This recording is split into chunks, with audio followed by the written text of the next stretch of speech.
हे भगवान, यस्तो दृश्य देख्दा कसको आँखामा आँसु आउँदैन होला।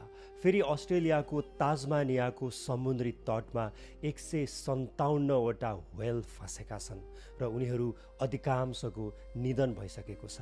बाँकी रहेको 90वटा जति यो व्हेल्सलाई औषधि दिएर पीडा नहुने गरी मारिएको छ, किनकि उनीहरूलाई समुद्र तटबाट पानीमा फर्काउन सकिएन। र यो प्रजातिको व्हेल माछालाई चाहिँ फल्स किलर व्हेल भनिन्छ। यसलाई व्हेल भनिए पनि यो चाहिँ डल्फिन प्रजातिको माछा हो। यो चाहिँ 6 मिटरसम्म लामो हुन्छ र 1.5 क्विन्टलसम्म हुन्छ। ताजमानियाको अर्थर रिभर भन्ने ठाउँमा भएको घटना हो यो। फेब्रुअरी 18 तारिक बेलुकाबाट यति ठुलो सङ्ख्यामा यी व्हेलहरू समुद्री तटमा अड्किएको थियो। तत्कालै अथोरिटीले उनीहरूलाई पानीमा फर्काउने कोसिस गर्यो, तर यति भीमकाय ठुलो माछालाई पानीमा फर्काउन सकिएन र फर्काइएका व्हेलहरू पनि बिचमा पुगेपछि पुनः छेउतिर नै फर्कियो, जसको कारणले गर्दा अधिकांश व्हेलहरू छटपटाई समुद्री तटमा ज्यान गुमाउन बाध्य भए।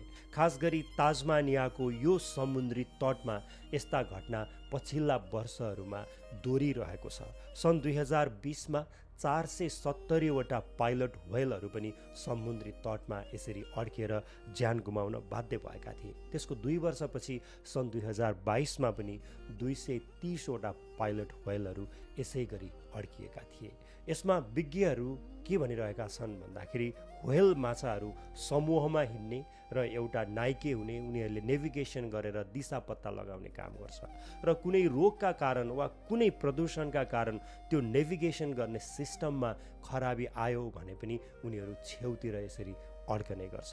र अर्को कुरा, उनीहरू समूहमा, परिवारमा, मित्रहरूमा एकदमै मिलेर भावनात्मक रूपमा जोडिएर यात्रा गर्दो रहेछ र कुनै एकजना व्हेल बिरामी पर्यो वा घाइते भयो वा चोटपटक लाग्यो भने उसका लागि पनि ती व्हेलहरू सबै समुद्री तटमा आउँदो रहेछ।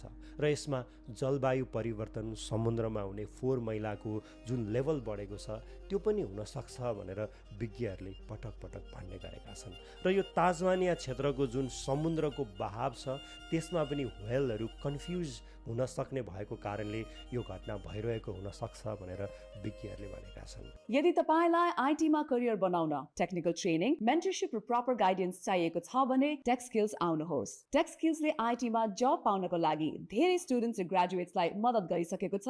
अब पालो तपाईको।